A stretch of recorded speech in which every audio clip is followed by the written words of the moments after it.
অনেক দায়ীদেরকে ডাকবেন, অনেক দুআত ইলাল্লাহদের তিনি ডাকবেন।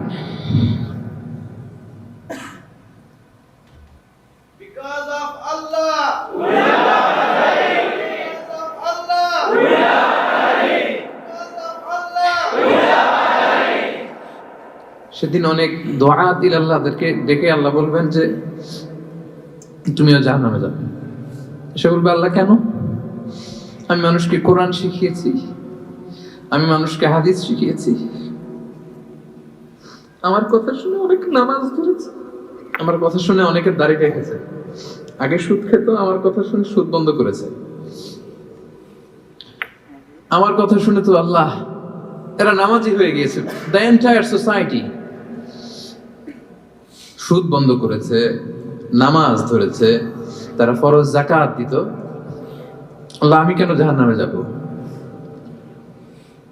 আল্লাহ বলবেন তুমি এই দাওয়াতি কাজ করেছো, লোকজন তোমাকে বড় আলেম বলবে। এবং রাসূলুল্লাহ সাল্লাল্লাহু আলাইহি সাল্লাম একটা ভয়ঙ্কর হাদিস বলেছেন, এই হাদিসটা যতবার পড়ি থরথর করে আত্মাটা কাঁপে। কিয়ামতের দিন আল্লাহ তাআলা অনেক শহীদকে বলবেন তুমি জাহান্নামে যাবে। সে বলবে আল্লাহ আমি জাহান্নামে যাব, আমি তো রক্ত দিয়েছি তোমার জন্য, লিইলাই কালিমাতিল্লাহ,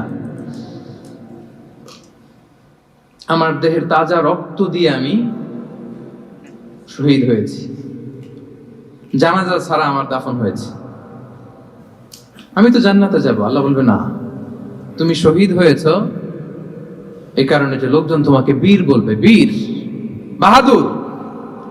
তো দুনিয়াতে তো তোমারে বাহাদুর বলছে, তো তোমারে বিশাল যোদ্ধা ছিল, বাহাদুর ছিল, খেতাব তো তুমি পেয়েছো, আমার কাছে কিছু নেই, জাহান্নামে যাও, go to the hell fire. অনেক দানশীলকে আল্লাহ বলবে জাহান্নামে যাও। সে বলবে আল্লাহ আমি জাহান্নামে যাব? আমি তো মসজিদ, মাদ্রাসা, এতিমখানা, বৃদ্ধাশ্রম এমন কিছু নাই যে বাকি রাখছি, শত শত মসজিদ আমি করেছি, আমি কেন জাহান্নামে যাব? আল্লাহ বলবে না, তুমি দান করেছিলে এই জন্য যে লোকজন তোমার দানশীল বলবে, দানবীর বলবে, আদেম তাই বলবে, ওইটা তো তোমাকে বলা হয়েছে, জাহান্নামে যাও, আমার কাছে কি চাও? Go to the hell fire. সেদিন আল্লাহ তাআলা অনেক আলেমকে ডাকবেন, অনেক দায়ীদেরকে ডাকবেন, অনেক দুআত ইলাল্লাহদের তিনি ডাকবেন। Because of Allah, we are ready. Because of Allah, we are ready. Because of Allah, we are ready. সেদিন অনেক দুআত ইলাল্লাহদেরকে ডেকে আল্লাহ বলবেন যে তুমিও জাহান্নামে যাবে। সে বলবে আল্লাহ কেন? আমি মানুষকে কোরআন শিখিয়েছি, আমি মানুষকে হাদিস শিখিয়েছি,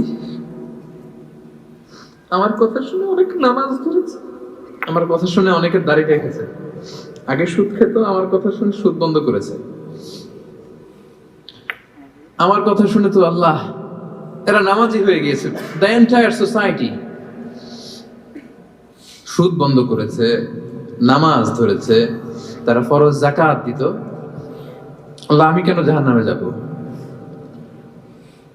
আল্লাহ বলবেন তুমি এই দাওয়াতি কাজ করেছো, লোকজন তোমাকে বড় আলেম বলবে, লোকজন তোমাকে বড় সেলিব্রিটি বলবে, লোকজন তোমার নামে তাকবীর দিবে, তোমাকে বড় আলেম বলবে, বড় দাঈ বলবে।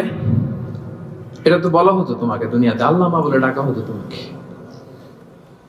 বাহরুল উলুম বলা হতো তোমাকে, জ্ঞানের সাগর, অনেক বড় দাঈ, অনেক বড় সেলিব্রিটি তোমাকে বলা হতো এই দুনিয়াতে। তো যা চেয়েছো তা তো পেয়েছো, আমার কাছে কি চাও? আমার কাছে তোমার জন্য কিছু নাই, go to the hell fire, তুমি জাহান্নামে যাও। আল্লাহ ওইরকম আলেম হওয়া থেকে আমাদেরকে তুমি বাঁচাও, ওইরকম দাঈ হওয়া থেকে তুমি আমাদেরকে বাঁচাও। আল্লাহ লোক দেখানো মানসিকতা, এই শখ থেকে আল্লাহ তুমি আমাদেরকে হেফাজত করো। তাহলে 4 নম্বর যে রোগ আমরা চিনে ফেলছি না, এটার নাম কি? রিয়া। নামাজ পড়তেছি, মানুষ আমারে বড় মুসল্লি বলে, হজ করে আসছি যেন আমার নামের আগে আলহাজ লাগায়, জাকাত দিচ্ছি, জাকাতের শাড়ি লুঙ্গি দানবীর, শিল্পপতি, এটা যেন বলে। জেহাদের ময়দানে গিয়েছি, ইসলামের জন্য মিছিল দিচ্ছি, যাতে মিডিয়াতে আমাকে সবার আগে দেখা যায়। আল্লাহ বলবে go to the hell fire, জাহান্নামে যাও। এগুলো একটাও আমার জন্য করো নাই। তুমি যা চেয়েছিলে দুনিয়াতে তুমি সেটা পেয়েছো, আমার কাছে কিচ্ছু নাই আমার কাছে তোমার জন্য, যাও। আল্লাহ এরকম দানশীল হওয়া থেকে, এরকম আলেম হওয়া থেকে, এরকম বীরত্ব দেখানো থেকে আল্লাহ তুমি আমাদেরকে হেফাজত করো। আল্লাহ রিয়া থেকে আমাদের এই কলবটাকে তুমি মুক্ত করো। আল্লাহ আমরা যা করব কেবলমাত্র শুধুমাত্র তোমার সন্তুষ্টির জন্য, তোমাকে দেখানোর জন্য যেন করতে পারে। আল্লাহ তুমি তৌফিক দান করো। তাহলে 4 নাম্বার রোগটা চিনতে পারছেন প্রিয় ভাইরা? কি নাম এটার? আলহামদুলিল্লাহ, এই তো বুঝে ফেলতেছেন। তাহলে আজকের এই প্রোগ্রাম থেকে আমরা এই রিয়া বা লোক দেখানো মানসিকতা, এটাকে না বলে দিব। কি বলেন? আজকের এই প্রোগ্রাম থেকে আমরা সবাই রিয়াকে কি বললাম? তাহলে প্রথম রোগের নাম ছিল কি ছিল?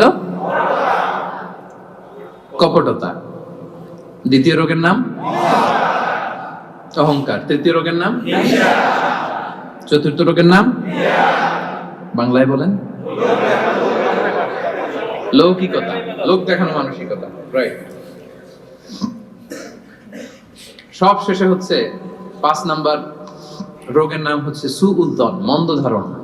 অন্যের ব্যাপারে মন্দ ধারণা করা, বাজে ধারণা, নেগেটিভ অ্যাজাম্পশন। সবসময় একটা নেগেটিভ চিন্তাধারা। কিছু লোক দেখবেন যে পজিটিভ কিছু খুঁজেই পায় না, আছে না?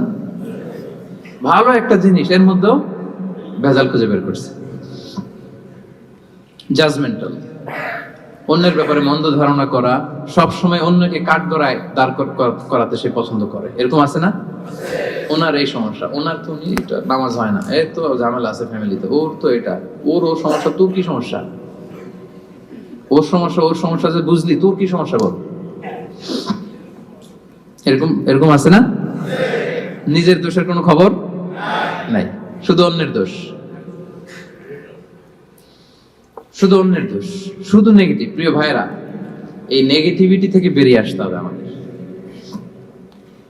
অন্যের দোষ খোঁজা যাবে না, নিজের দোষ খুঁজতে হবে। নিজেকে কাঠগড়ায় দাঁড় করান, একটু নিজে কি কি ভুল করলাম, নিজে কি কি অন্যায় করলাম, এটা একটু বের করবার চেষ্টা করেন।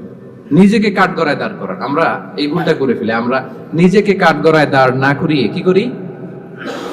হ্যাঁ, কি সুন্দর, হি ইজ দ্য জাজ, সে জাজ করবে। সে জাজের চেয়ারে বসছে, তার দায়িত্ব দেওয়া হয়েছে, এবার সে এই তোমার এই সমস্যা এটা ওইটা। তো জাজমেন্টাল হওয়া যাবে, পজিটিভ চিন্তা ধারণা করতে হবে। দেখেন আল্লাহ তাআলা বলছেন, ইয়া আইয়ুহাল্লাযীনা আমানু জিতানিবু কাসীরাম মিনায-যন্ন ইন্না বা'দায-যন্নি ইসম। ওহে বিশ্বাসীরা, বেশি বেশি ধারণা করা থেকে বেঁচে থাকো, কেননা ধারণাটা হচ্ছে পাপ। এই যে আপনি বাজে ধারণা করলেন, এটা পাপ। আর রাসূল সাল্লাল্লাহু আলাইহি ওয়াসাল্লাম বললেন, ফাইন্না যান্না আকযাবুল হাদিস। এই ধারণা করাটা এটা হচ্ছে মিথ্যা কথা, অধিকাংশ ধারণা এটা মিথ্যা হয়। ওয়া ইন্না যান্না লা ইউগনি মিনাল হাক্কি শাইআ। ধারণা কখনো সত্যের বিকল্প হতে পারে না, কখনো বিকল্প হতে পারে না। এজন্য আপনি বাজে ধারণা করবেন না। ধারণা করতে হলে সুধারণা করেন। ধারণা করতে হলে কি ধারণা করবেন? হঠাৎ দেখলেন যে ওদিকে আজান হইতেছে, বসে আছে, নামাজ পড়ে নাই, বোধহয় নামাজ পড়েই না, ওর যে কি সমস্যা আছে আপনি জানেনই না। হতে পারে না? কি রে নামাজ পড়লো না? সে হয়তো মুসাফির, সে তো জমা কসর করার অনুমোদিত ফ্লেক্সিবিলিটি তো শরীয়ত দিয়েছে, ঠিক কি না? বোন একটাকে দেখছেন নামাজ পড়ে নাই, ধারণা করেন যেহেতু বেনামাজি, এর বউ তো নামাজ পড়ে না, এরকম বলে না? হয়তো মেনস্ট্রুয়েশনাল পিরিয়ড চলছে, তার পিরিয়ডের কারণে তো সে নামাজ পড়তে পারবে না। আপনার বন্ধুকে দেখলেন বোরকা পরা এক মহিলার সাথে যাচ্ছে, দিক দিয়ে একটা মেয়ের সাথে, ইয়াং বোরকা পরা, এই তো বাজে ধারণা শুরু। মামাই তো একেবারে কাজ করে ফেলাইছে। হ্যাঁ, বলেন এরকম? মামাই তো একেবারে কাজ বানাই দিছে। আল্লাহু আকবার। এই যে আপনি ধারণা করলেন, আপনার গুনার পাল্লাটা ভারী করলেন। এই মেয়েটা তার আপন বোন হতে পারে কি পারে না? আসতে বললেন যে পারে কি পারে না? তার আপন ভাগ্নি হতে পারে কি পারে না?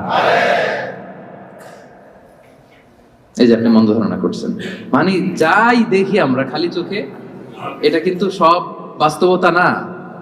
Something could be strange behind the scene, এর বিপরীতে এমন কিছু আছে ওটা আমি জানি না হিস্ট্রিটা। এজন্য আপনি সুধারণা করবেন। কি করবেন? সব সময় সুধারণা করবেন।